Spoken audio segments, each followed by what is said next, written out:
Hello students, as we know that studies are a very important part of our life and so handwriting is an important part of our studies. आपने देखा होगा बेटा, कभी आप किसी की handwriting देखते हो, किसी की कॉपी देखते हैं जब हम, और उस बच्चे की राइटिंग अगर बहुत अच्छी है तो हमारे माइंड में पहली इमेज क्या आती है? The first impact which came into our mind is कि that particular student must be very good in studies, है ना। जब हम किसी की ऐसी कॉपी देखते हैं जिसका बहुत नीट एंड क्लीन वर्क होता है तो हमें क्या लगता है कि ये बच्चा पढ़ने में बहुत अच्छा होगा, और माइंड में एक ये भी इमेज आती है कि इसकी राइटिंग में शायद इसके लिखे हुए में कोई हमें मिस्टेक नहीं मिलेगी। भले ही वो बच्चा कभी कभी अच्छा नहीं भी होता है, उतना उतना ब्रिलियंट या टॉपर क्लास का ना भी हो, लेकिन हमारे माइंड में उसका फर्स्ट इम्पैक्ट यही आता है कि ही मस्ट बी और she must be the topper of the class.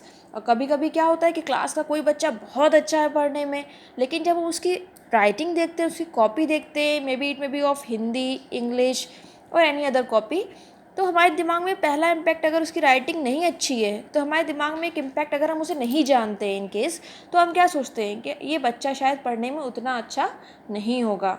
ठीक है, तो हैंड राइटिंग बेटा ऐसी चीज़ है जो आपका इम्प्रेशन फर्स्ट टाइम में आपका इम्प्रेशन बनाती है, अच्छा भी और बुरा भी। ठीक है, तो if you want to have a good impact on others, आपको चाहिए कि अगर आप चाहते हैं कि आपका इम्प्रेशन अच्छा हो तो बेटा आपकी राइटिंग हिंदी की भी और इंग्लिश की भी बहुत अच्छी होनी चाहिए। ठीक है, अब ये ज़रूरी नहीं कि सिर्फ इंग्लिश पे आप फोकस करो, ऐसा नहीं है ना।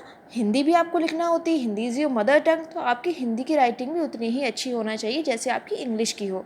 ठीक है, तो today we will start our Hindi writing class. इसमें मैं आपको एक सेंटेंस दूंगी। I will give you one sentence which you have to practise in the Hindi grammar copy on a whole page, और आप बेटा डेट डाल दोगे उस पेज पे, हिंदी राइटिंग प्रैक्टिस, जैसे आप देख रहे हो वीडियो में, I have put here Hindi writing practice. आप ये भी डाल दोगे, डेट डाल दोगे, और जो सेंटेंस मैं आपको दूंगी that you have to write, और उसको आप फिर फुल पेज पे आप कॉपी करोगे, but in a very good hand writing. ठीक है बेटा, राइटिंग स्टार्ट करने से पहले आपको कुछ इंपॉर्टेंट चीज़ें हैं जो आपको पता होनी चाहिए। वो ये है कि राइटिंग जब भी आप करें यू शुड बी पेशेंट, मतलब आपको धैर्य के साथ बहुत सब्र से आराम से मतलब राइटिंग करना है। अगर आप राइटिंग प्रैक्टिस करने बैठे हो तो आपको राइटिंग बहुत आराम से करनी चाहिए, हाथ संभाल के अपना कम से कम उसको इरेज करने की कोशिश करना चाहिए। ठीक है, सेकेंड चीज़ क्या है बेटा कि अगर आप लेफ़्ट हैंड के लिए लिख रहे हो, जैसे देखिए मैंने यहाँ पे जो लिखा है इंग्लिश में, ये मेरा राइट हैंड की तरफ झुक रहा है।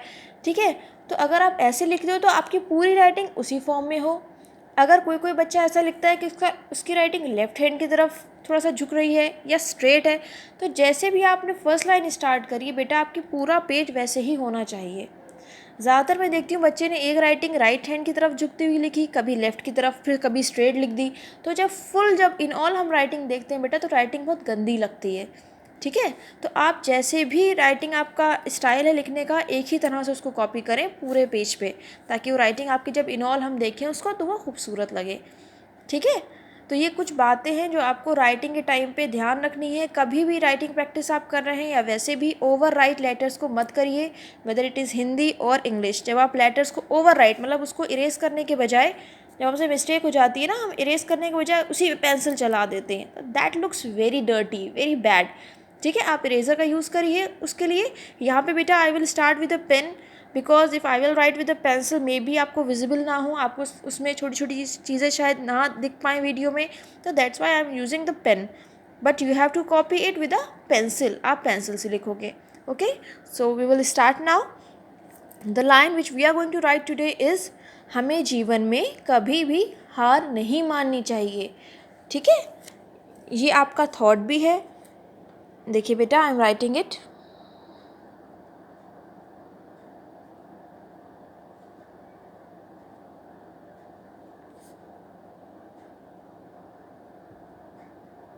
देखिए कितने आराम से मैं यहाँ पे लिख रही हूँ।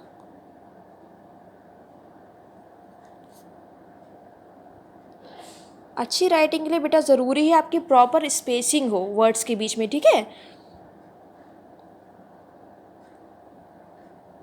जब ये भा आता है ना तो इसका जो ये सर्कल होता है, ये गोला, यहाँ पे हम लाइन नहीं करते। हमें जीवन में कभी भी हार नहीं